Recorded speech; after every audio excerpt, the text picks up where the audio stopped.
Assalamualaikum warahmatullahi wabarakatuh. Selamat siang Bapak Ibu semuanya. Selamat siang Bapak Ibu yang hebat.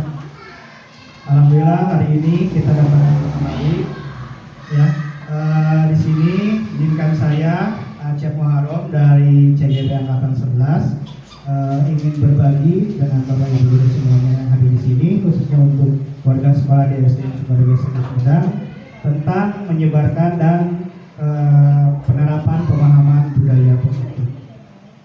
Nanti Bapak Ibu semuanya di sini kita akan sama-sama belajar tentang pemahaman budaya positif di sekolah. Ya. Untuk menghabiskan waktu kita mulai saja sebenarnya. Di sini ada kata-kata budaya positif. Kira-kira menurut Bapak Ibu sedayanya apa sih itu budaya positif? Ini jika orang belajar bilangan bulat ya, ayat positif, ayat negatif. Berarti budaya positif kita nyata budaya atau hal-hal baik yang sudah menjadi budaya atau misalkan kegiatan yang berulang-ulang gitu ya, sehingga bisa bermanfaat bagi kita semuanya dan khususnya bagi peserta didik. Nah, untuk konsep budaya positif di sini ada 8 dari konsep belajarnya. Yang pertama ada perubahan paradigma belajar, kemudian disiplin positif, nilai-nilai kebajikan, kebutuhan dasar manusia, kemudian motivasi perilaku manusia, posisi kontrol, keyakinan kelas, dan segitiga restitusi. Nah, di sini mungkin memerlukan waktu yang banyak, tapi saya akan mencoba membahas satu-satu Bapak Ibu semuanya. Nah, yang pertama itu adalah miskonsepsi tentang teori kontrol. Di sini ada seseorang yang sedang menggerakkan seperti robot ya, Bapak Ibu. Zaman dulu mah robotnya dengan diputarkan, sian ada menggerak tengahnya baterai ini ya. Nah, di sini teh ada ilusi guru mengontrol murid. Kemudian ilusi bahwa semua penguatan positif efektif dan bermanfaat. Kemudian ada ilusi bahwa kritik dan membuat rasa bersalah mampu menguatkan karakter. Nah, ini mungkin yang sudah terjadi sebelum-sebelumnya. Kemudian di sini ada paradigma baru tentang pembelajaran. Kemudian ilusi yang terakhir adalah ilusi bahwa orang dewasa itu berhak memaksa. Di sini posisinya kalau orang dewasa itu berarti kita itu berhak memaksa anak didik kita untuk mematuhi apa yang akan yang kita lakukan, yang kita katakan, dan harus gitu kan dalam memaksanya. Nah, di sini seorang guru yang baik harus memiliki kemampuan dalam mewujudkan budaya positif di sekolah. Budaya positif sendiri itu bisa dijalankan dengan menerapkan konsep-konsep inti seperti disiplin positif, memahami motivasi perilaku manusia, ada hukuman dan penghargaan, posisi kontrol, pembuatan keyakinan sekolah, kelas, dan penerapan segitiga restitusi dalam penyelesaian masalah. Yang nanti akan coba saya bahas satu persatu. Nah, di sini ada yang namanya disiplin positif. Cara penerapan disiplin yang mengajarkan anak bertanggung jawab dan menumbuhkan kesadaran diri berdasarkan nilai-nilai kebajikan. Jadi disiplin di sini seperti kita tahu bahwa yang pernah kita alami, disiplin merupakan sebuah kegiatan yang harus kita patuhi kan. Nah, tapi kalau yang namanya disiplin positif itu cara penerapan disiplinnya agak sedikit berbeda dengan disiplin yang sudah kita ketahui sebelumnya. Di sini kalau disiplin positif kita mengajarkan anak bertanggung jawab dan menumbuhkan kesadaran diri berdasarkan nilai-nilai kebajikan. Jadi tidak hanya kita harus mematuhi peraturan saja, namun kita juga harus menumbuhkan kesadaran diri dari peserta didik berdasarkan nilai-nilai kebajikan.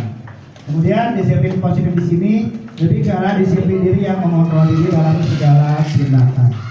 Segala tindakan kita bisa kontrol diri peserta didik dan diri kita sendiri. Dan yang ketiga dapat membuat murid memahami dan menyadari berdasarkan motivasi internal, bukan akibat paksaan, pujian, ataupun hukuman. Nah, di sini cara umum disiplin positif itu merupakan suatu pendekatan untuk menerapkan disiplin dari dalam diri anak tanpa hukuman dan hadiah. Nah, di sini ada hukuman dan hadiah. Nanti kita bahas di sana. Jadi, secara umumnya itu ya penerapan disiplin itu tetap dalam diri anak, tapi tanpa ada paksaan. Bagaimana caranya kita mendisiplinkan anak, tapi tanpa ada hukuman dan tanpa ada hadiah juga, tanpa ada paksaan juga. Selanjutnya di sini ada kebutuhan dasar manusia. Setiap manusia pasti mempunyai kebutuhan dasarnya masing-masing, ya. Di sini dikatakan bahwa kebutuhan dasar itu manusia itu adalah segala sesuatu yang kita lakukan untuk mendapatkan apa yang kita inginkan. Seluruh tindakan yang kita lakukan memiliki tujuan tertentu, dan semua usaha terbaik yang kita lakukan adalah dalam rangka agar kebutuhan dasar kita terpenuhi dengan baik. Seringkali ketika ada seorang anak, misalkan ada beberapa anak yang di kelasnya itu memiliki masalah, baik itu dari keluarga, dari rumah misalkan, ataupun dari temannya sendiri. Nah, kita bisa lihat dari kebutuhan dasar apa dari peserta didik tersebut yang tidak tercapai. Ada 5 kebutuhan dasar manusia. Nah, yang pertama adalah bertahan hidup. Bertahan hidup itu termasuk mendapatkan makanan yang layak, kemudian pakaian, tempat tinggal, keamanan, dan juga kesehatan. Dalam kebutuhan dasar manusia itu seperti tadi yang telah saya utarakan, bahwa ketika ada satu saja kebutuhan dasar manusia ini atau dalam peserta didik yang terlupakan atau tidak dia dapatkan, pasti ada akan timbul masalah. Misalkan dalam bertahan hidup, ketika mohon maaf untuk anak didik yang mungkin ada sedikit kekurangan, ketika datang ke sekolah dia uang jajannya kurang, kemudian khususnya tempat tinggalnya mungkin tidak layak, kemudian juga dia tidak merasa aman ketika di rumah, dan juga kesehatannya tidak terjamin, maka akan terjadi gejolak dalam dirinya, sehingga nanti berpengaruh kepada kegiatannya sehari-hari yang akan muncul ketika kita belajar, pasti akan berbeda. Kemudian kasih sayang dan rasa diterima. Rasa diterima, dipedulikan, berbagi, kerjasama menjadi bagian dalam kelompok. Seringkali anak-anak itu ada yang merasa kasih sayang dan rasa diterimanya itu kurang, datang ke sekolah mungkin dia ingin merasa diperhatikan. Nah, ini termasuk dalam kebutuhan dasar manusia juga. Yang ketiga, penguasaan. Penguasaan ini mungkin terdiri dari harga diri, kemudian keinginan untuk dianggap, memimpin, berprestasi, diakui dan didengar. Untuk kebebasan itu sendiri yaitu mandiri, memiliki pilihan dalam segala hal, kemudian mencoba hal baru, dan mampu mengendalikan arah dirinya. Nah, ini yang terakhir yang mungkin sering saya lupakan, khususnya ketika belajar, itu kesenangan. Anak-anak itu diharapkan ketika belajar itu jangan terlalu tegang, kemudian juga merasa senang. Kesenangan ini termasuk ke dalam bermain, humor, antusiasme, dan tertawa. Ya, ketika kita dalam pembelajaran juga, mungkin Bapak Ibu juga sudah menerapkan, kita bisa selip-selipkan permainan, kemudian humor, atau misalkan antusiasme itu mungkin ketika ketertarikan gitu kan. Kita ketika ada anak misalkan yang mengutarakan sesuatu pendapat, kita bisa memberikan antusiasme kepada anak tersebut, kemudian juga tertawa. Nah, dari kelima kebutuhan dasar manusia ini, ketika ada satu saja atau misalkan 2, bahkan 3, bahkan mungkin ada semuanya dalam diri anak-anak yang tidak terpenuhi, maka akan timbul gejolak yang bisa kita rasakan ketika di dalam kelas. Ya, ketika di dalam kelas keberagaman peserta didik juga kita rasakan, karena 5 kebutuhan dasar manusia ini ada yang tidak terpenuhi. Nah, untuk selanjutnya ini ada hukuman, konsekuensi, dan restitusi.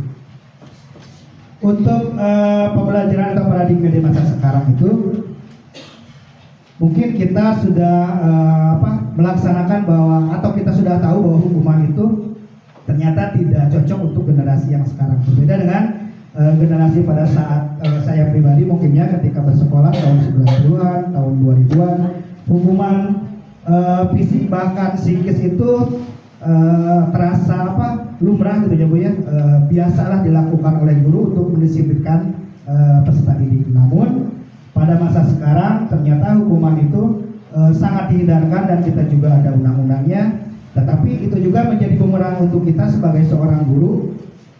Ketika zaman dulu anak-anak itu misalkan cara mendisiplinkannya dengan fisik dan psikis, mungkin akan langsung menurut nurut ke guru, tapi dalam beberapa waktu dia mengulangi lagi.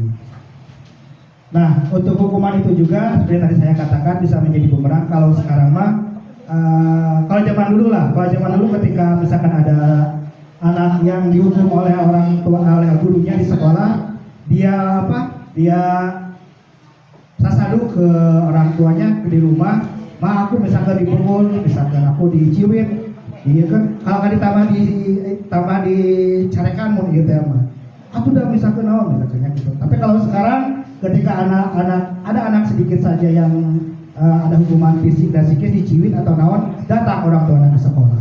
Nah, itu menjadi bumerang untuk kita juga sebagai guru, bagaimana kita memposisikan bahwa pada saat ini, pada paradigma pembelajaran saat ini, bahwa hukuman fisik dan psikis itu harus benar-benar kita hindari. Bagaimana untuk cara mengatasinya? Nah, di sini ada tahapan selanjutnya, yaitu konsekuensi dan restitusi. Untuk konsekuensi itu sendiri, mungkin di sini agak lebih mending dari hukuman. Bukan agak lebih baik. Cuman untuk level yang selanjutnya yang paling baik untuk saat ini adalah restitusi. Untuk konsekuensi itu sendiri, hukuman dulu. Hukuman itu tidak terencana tiba-tiba. Misalkan anak tugaleng, misalkan di rumah takol, misalkan ya gitu. Dihukum, kumaha suruh ke depan, angkat kaki, pegang kuping, dengan atau menghadap ke tembok atau ada hukuman yang lainnya. Tidak terencana tiba-tiba, gitu kan. Kemudian tidak tahu apa yang akan terjadi atau tidak dilibatkan. Bersifat satu arah maksudnya pada guru jeung murid hunkul gitu, ngepek nanti. Kemudian berupa hukuman fisik dan psikis seperti yang tadi saya utarakan. Konsekuensi, nah ini tahapannya lebih baik dari hukuman. Namun dalam konsekuensi itu sendiri itu sudah terencana dan disepakati atau sesuai peraturan. Jadi kita buat dulu peraturan, baru anak itu ketika terjadi hal-hal yang melanggar peraturan tersebut ada konsekuensinya. Murid tetap dibuat tidak nyaman seperti hukuman, cuman agak lebih baik gitu kan. Sikap guru selalu memonitor murid, tapi lebih baik dari hukuman. Nah, untuk yang selanjutnya adalah restitusi. Dalam restitusi itu proses menciptakan kondisi bagi murid untuk memperbaiki kesalahan. Kemudian proses kolaboratif yang mengajarkan murid untuk mencari solusi sendiri. Dari ketiga tahapan tersebut, mungkin yang harus kita coba laksanakan di dalam kelas itu yaitu restitusi pada saat ini. Selanjutnya di sini ada posisi kontrol guru. Nah, dalam disiplin positif juga ada yang namanya posisi kontrol guru. Yang pertama, guru itu sebagai penghukum, guru sebagai teman, pembuat rasa bersalah, pemantau, dan guru sebagai manajer. Nah, di sini kita juga sebenarnya sudah ada di posisi ini sebenarnya, ya. Tetapi di mana kita berada di posisi dari kelima posisi tersebut nanti kita akan bahas bersama. Yang pertama untuk penghukum.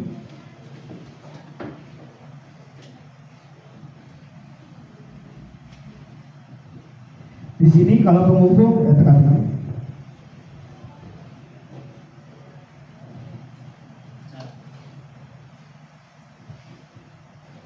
Motivasinya itu guru berbuat, di sini ada guru berkata, hasilnya kaitan dengan dunia berkualitas. Di sini penghukum.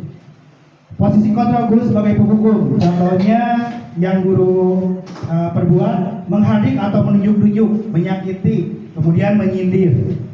Nah, itu masuk ke penghukum. Kemudian juga perkataannya itu, kalau kamu tidak melakukannya, awas ya, rasakeun misalnya, peks ya, rasakeun misalnya, gitu kan kadang-kadang udah. Kalau kamu nurut, gitu kan. Kemudian untuk hasilnya, anak itu bisa memberontak atau menyalahkan orang lain. Kemudian kaitannya dengan dunia berkualitas, murid meletakkan guru di luar dunia berkualitas.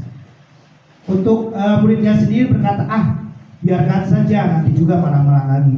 Kedua kami dengeng bisa itu. Kadang ketika kita ada di posisi penghukum, anak itu akan berkata seperti itu, kurang lebih. Kemudian dampak pada muridnya juga mengulangi lagi kesalahannya, terus diulang-ulang kesalahannya. Untuk yang pembuat orang merasa bersalah, ini juga merupakan salah satu posisi kontrol guru. Untuk yang guru perbuat berceramah dan mengatakan seharusnya kamu gini. Kemudian ibu kecewa loh sama kamu. Nah, berarti kita itu sudah masuk ke posisi kontrol pembuat orang merasa bersalah. Kemudian menyembunyikan, hasilnya anak-anak itu jadi menyembunyikan, menyangkal dan berbohong. Kaitannya dengan dunia berkualitas, murid meletakkan guru di dalam dunia berkualitas. Perkataan muridnya itu maafkan saya itu ya, maafkan saya. Kemudian dampaknya pada murid ketika kita menerapkan posisi kontrol pembuat orang merasa bersalah menjadi merasa rendah diri murid itu. Nah, untuk yang ketiga, posisi kontrol yang ketiga itu guru sebagai teman. Nah, ini agak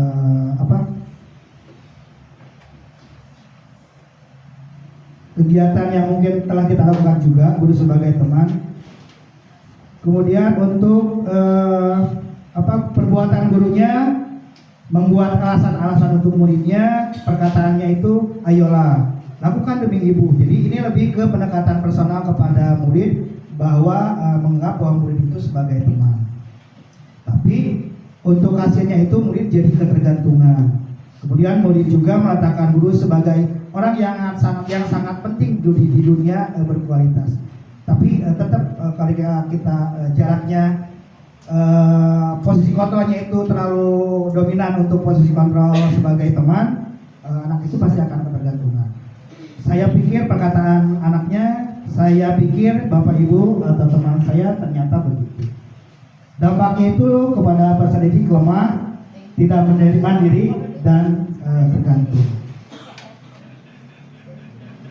Untuk pemantau itu menghitung dan mengukur.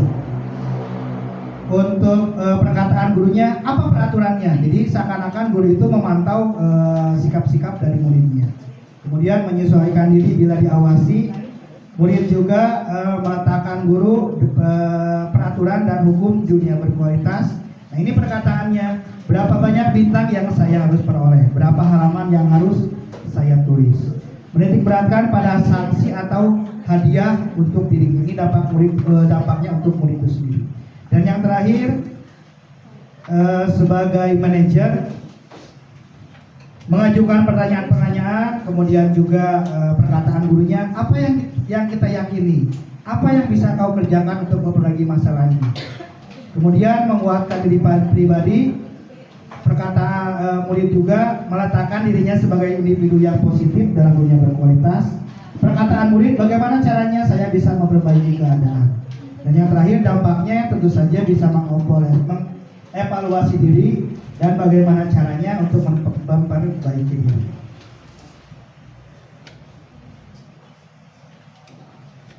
Nah, dari kelima posisi kontrol tadi,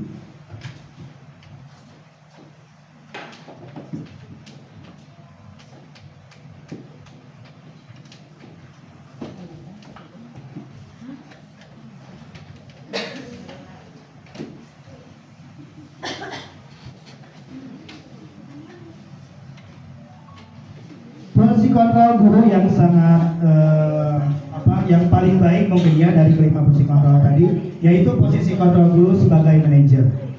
Kenapa? Karena dalam posisi manajer itu guru bisa berbuat sesuatu bersama murid. Kemudian mempersilahkan murid mempertanggungjawabkan perilakunya dan mendukung murid agar dapat menemukan solusi atas permasalahannya sendiri. Posisi manajer ini sendiri mengacu pada institusi yang nanti akan saya coba putar videonya. Kemudian yang dapat menjadikan murid sebagai manajer bagi dirinya sendiri sehingga terciptanya identitas positif dan berhasil pada diri. Nah, di sini ada sebuah pertanyaannya Bapak Ibu?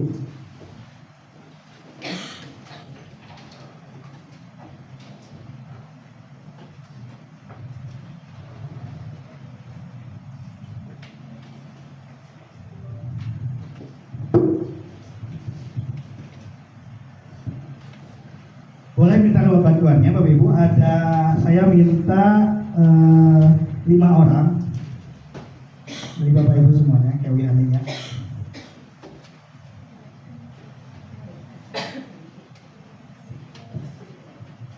Untuk bisa ke depan silakan kita bermain sama-sama tentang permainan 5 posisi kontrol dulu. Kira-kira dari perkataan ini mana yang masuk ke posisi kontrol dulu? Maka silakan siapa yang mau ke depan.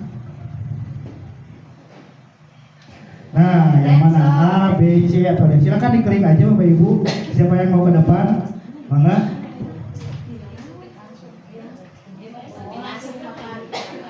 ya, sok diklik aja. Siapa? Mangga Papayuna atau Makana mangga Papayuna. Ya, Papayuna atau Makana Papayuna. Penghukum itu, kamu selalu saja salah. Apa yang telah kamu lakukan? Jika kamu meyakininya, apakah kamu bersedia memperbaikinya? Dan ibu sangat kecewa sekali dengan kamu. Maka silakan diklik aja di sana. Kira-kira mana? Mangga Bu.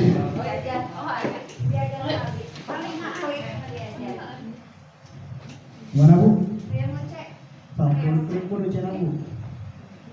Salah Bu. Yang benar adalah kamu selalu saja salah. Ya. Mana nomor kedua? Pembuat merasa bersalah. Kira-kira mana yang mana? Sampun mana? Diklik Bu. Mana Bu? Kecewa usaha. Iya betul. Ibu sangat kecewa sekali dengan kamu. Itu maksudnya ke pembuat rasa bersalah. Sebagai teman, mana sebagai teman. Mana? Ayo klik. Jangan keputar. Sebagai teman ya, posisi kata bukan teman. Kenapa Bu? Oh iya, ya betul. Ayolah lakukan demi Bapak Ibu ya. Nah itu masuk ke teman. Pemantau. Sok mangga kira-kira mana ada pemantau. Kamu selalu saja salah. Ibu sangat kecewa sekali dengan kamu. Ayo lakukan demi Bapak Ibu atau apa yang telah kamu lakukan? Enggak Bu? Oh. Iya betul. Dijilai sebagai manajer ini merupakan posisi kontrol dulu yang paling baik. Mana? Sok diklik mana?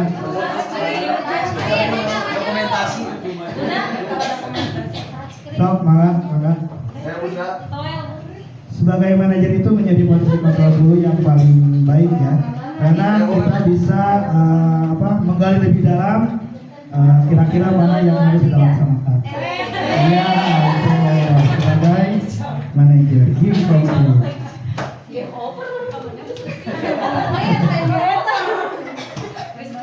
Nah, baik Bapak Ibu semuanya, kita lanjut ke slide selanjutnya ya. Ini tadi sebagai posisi manajer tentang yang paling baik. Nah, ini kita lewat saja, ini sudah. Nah, kita lanjut ke budaya positif yang selanjutnya yaitu keyakinan kelas. Ketika kita MPLS kemarin, Bapak Ibu semuanya melaksanakan kesepakatan kelas, melaksanakan ya, yang Bapak Ibu di kelas. Nah, keyakinan kelas ini merupakan tahap akhir dari kesepakatan kelas, ya. Mengapa keyakinan kelas? Mengapa bukan peraturan kelas? Nah, bentukan keyakinan kelas ini bisa bersifat abstrak, pernyataan universal dibuat dalam pernyataan positif, sedikit saja agar mudah diingat sesuai dengan kurikulum sekolah dan sekolah sehingga mudah diterapkan, dan semua warga sekolah warga kelas dilibatkan saat membuat keyakinan kelas. Nah, setelah kita melaksanakan kesepakatan kelas, kan ada kata-kata ya, kata-katanya itu misalkan tidak boleh tidak boleh makan di dalam kelas misalkan, kesepakatan kelas kan. Nah, untuk menuju ke keyakinan kelas, kita buat menjadi kalimat positif. Karena tidak itu kalimatnya negatif, kira-kira kalimat positif dari tidak boleh makan di kelas apa? Makan di luar kelas, betul. Nah, setelah kita mendapatkan kalimat positif, barulah kita bisa maju lagi ke keyakinan kelas. Kira-kira tidak boleh makan di kelas, kita ubah menjadi makan di luar. Keyakinan kelasnya apa kira-kira? Maksudnya keyakinan kelas di sini menjadi sebuah sebuah kata atau penjelasan dari kita, bentuk peraturan manajemen, tapi udah jadi kalimat positif. Keyakinan kelasnya apa? Sikap yang harus dilakukan oleh murid kira-kira apa? Disiplin. Nah, gitu. Jadi ketika kemarin sudah kesepakatannya kelasnya sudah dilaksanakan, sekarang mungkin kalau misalkan baru sampai ke kesepakatan kelas, kita ubah menjadi kalimat positif dan ubah lagi ke keyakinan kelas. Nah, di sini keyakinan kelas itu guru berperan dalam mewujudkan terwujudnya keyakinan kelas sekolah atau sekolah dengan adanya kesepakatan antara guru dan murid. Di sini keyakinan kelas juga kita bisa terapkan di sekolah diubah menjadi keyakinan sekolah. Ya. Kemudian keyakinan sekolah atau kelas juga berupa pernyataan yang universal yang mudah diingat. Kan misalkan anak-anak ayat katana tidak boleh makan di kelas, berbeda dengan disiplin. Oh, disiplin itu sifatnya umum, gitu kan, yang harus dilakukan oleh anak-anak. Ini ada budaya positifnya, yaitu segitiga restitusi dalam penyelesaian masalah. Kemarin saya mencoba untuk melaksanakan segitiga restitusi di sini. Kita coba lihat dulu ya.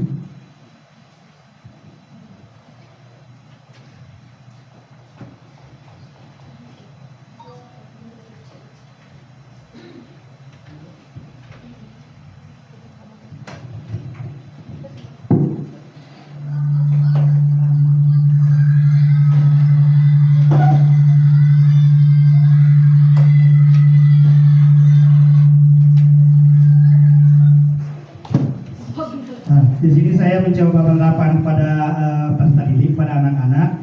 Ada dua kasus. Kasus yang pertama tentang anak yang ingin mendapatkan perhatian lebih dari gurunya. Kemudian kasus yang kedua itu ada anak yang sering terlambat masuk ke kelas. Kita coba lihat dulu ya.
Kasus tadi sebenarnya kasusnya ada seorang anak yang ingin diperhatikan. Dia ketika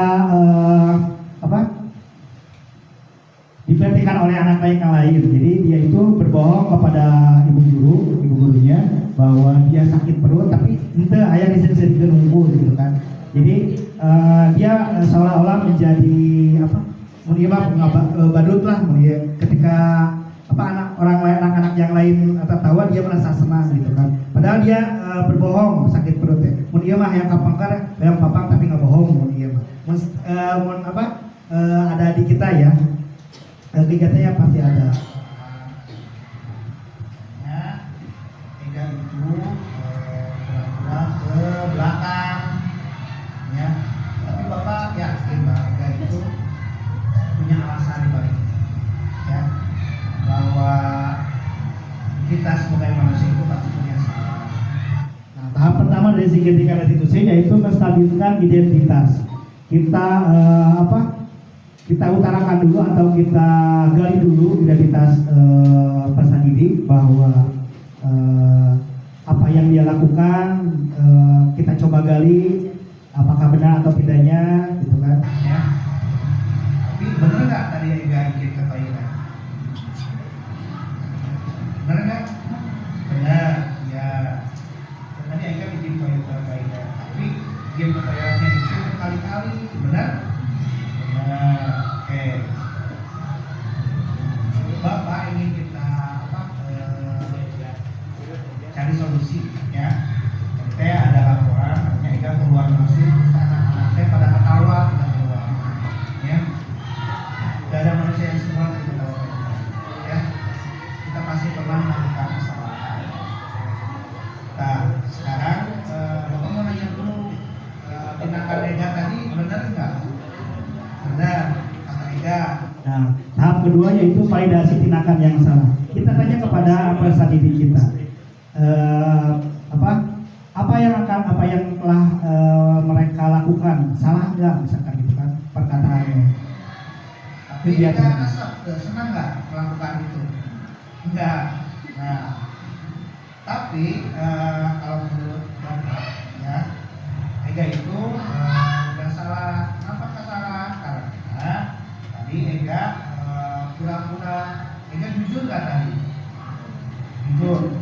Tapi kenapa teman-teman tadi ketawa? Tahu. Nah, Bapak tahu Ega pasti punya alasan di balik ini. Ya, tapi yang Ega lakukan itu salah tadi, ya. Jadi kita validasi tindakan anak bahwa kegiatan peserta didik tersebut menyalahi aturan atau salah. Nah, yang selanjutnya kita bisa menanyakan keyakinan dalam diri tersebut. Berbohong. Jadi keyakinan kelas yang dilanggar anak itu apa? Kalau di sini keyakinan kelas yang dilanggarnya itu jujur. Berarti kebalikannya peserta didik sudah berbohong. Nah, dalam menanyakan keyakinan kita juga setelah tadi memvalidasi tindakan, ini merupakan tahap akhir dari menanyakan keyakinan. Kita juga bisa sambil setelah menggali lagi lebih dalam peserta didik, kita juga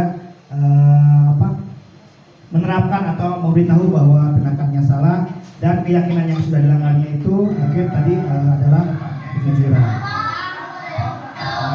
Ini kasus yang kedua. Hari ini kita akan belajar tentang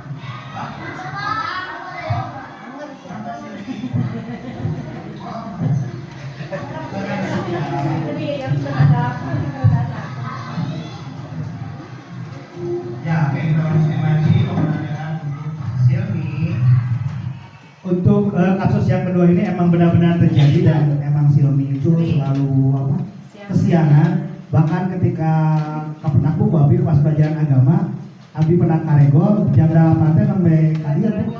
Benar-benar jam 8, sedangkan kelas depan pas tahun 7 nyebutnya.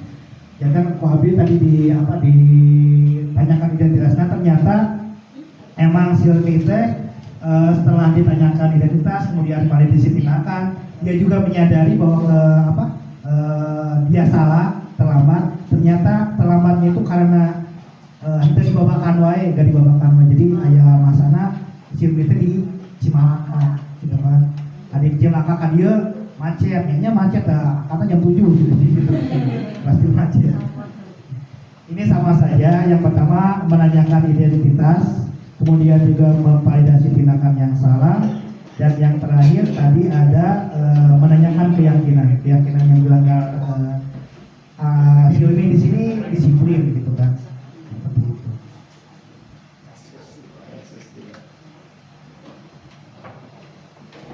Kita lanjut. Nah, di sini ada signifikan yang tadi, validasi tindakan, menanyakan keyakinan, dan menstabilkan identitas terlebih dahulu yang pertama.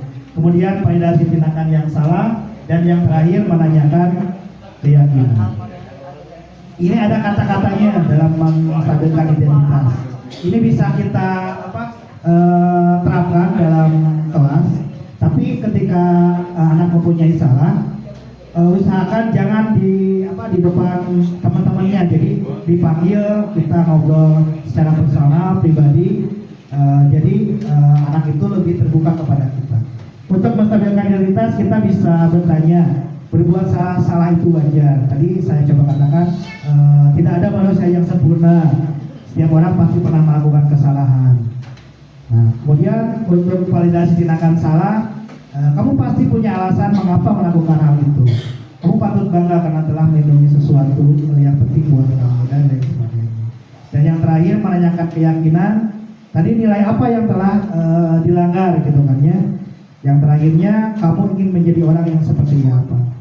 Dalam menanyakan keyakinan inti kita bisa menggali lebih dalam dan memberikan solusi kepada peserta didik yang mempunyai masalah. Terakhir Bapak Ibu, untuk menutup pertemuan kali ini yaitu dalam penerapan program disiplin positif hendaknya guru memiliki standar kepribadian profesional dan sosial yang baik, di mana guru mampu merefleksikan dirinya dalam posisi kontrol saat ini. Bagaimana perjalanan dirinya sebagai among atau sebagai manajer yang menuntun murid-muridnya menjadi insan yang mandiri, merdeka, dan bertanggung jawab. Kata-kata ini berada di standar nasional pendidikan. Nah, terima kasih Bapak Ibu sudah semuanya. Mudah-mudahan walaupun materi yang saya utarakan hanya sekilas, tapi insya Allah untuk selanjutnya kita bisa lebih dalam lagi dan mudah-mudahan kita juga bisa menerapkan disiplin positif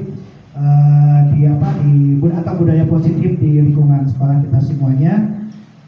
Dan kita juga bisa tentunya bisa menggali lebih dalam permasalahan-permasalahan yang ada di dalam peserta didik dengan menggunakan segitiga revolusi yang tadi saya utarakan. Maka biaya pertanyaan hijaunya, biaya pertanyaan tentang budaya positif, maka kalau dibuka satu pertanyaan. Maka,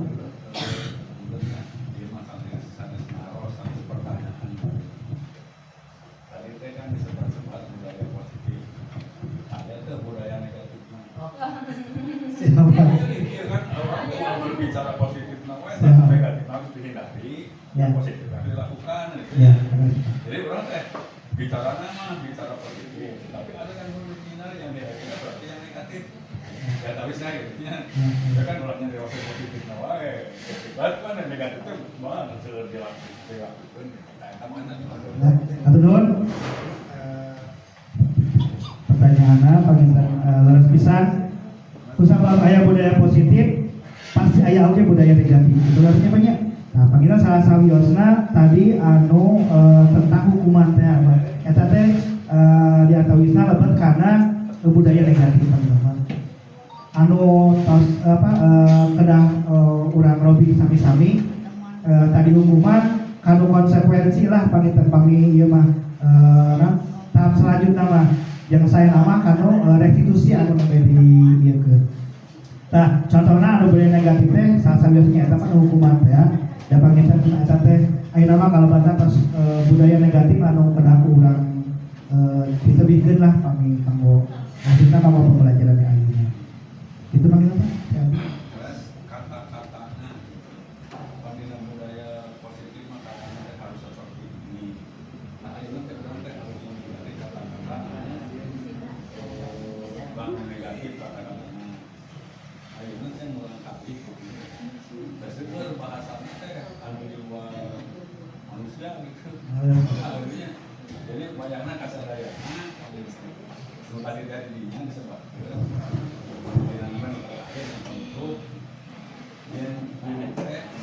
Kemudian disebut ada kalimatnya mah eta tah, ada teh kalimat eta teh. Dinya kalimatna dalam penerapan program disiplin positif itu hendaknya guru memiliki standar kepribadian. Berarti orang itu menjadi teladan di urang dina ucap, dina paripola oke itu tah. Itu teh. Sekarang orang lain teh sia goblok cenah.